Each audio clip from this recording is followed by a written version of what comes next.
Welcome to McPlum, simple solutions served daily. You begin by opening the browser DevTools now. This gives immediate access to DOM, CSS, and the console. Once done, view the raw page source so you can compare static HTML versus the live DOM that JavaScript may alter. Make sure to start the Network tab and reload the page to record requests, assets, and XHR calls.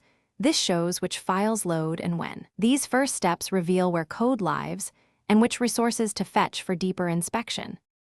Next, focus on tracing scripts and resources to understand behavior.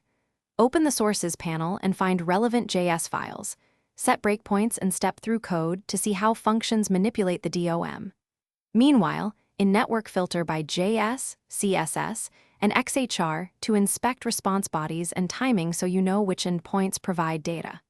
Use a global text search to locate element ID, class names, or function names across all loaded files.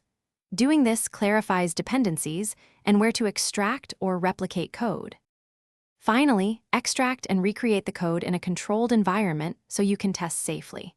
Copy essential fragments into a local project or DevTools snippets, then rebuild the call flow and include needed assets. Once ready, use local overrides or workspaces to edit files and observe changes live. This proves your understanding.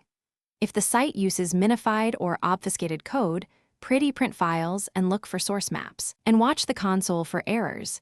If something breaks, revert stepwise to isolate the fault.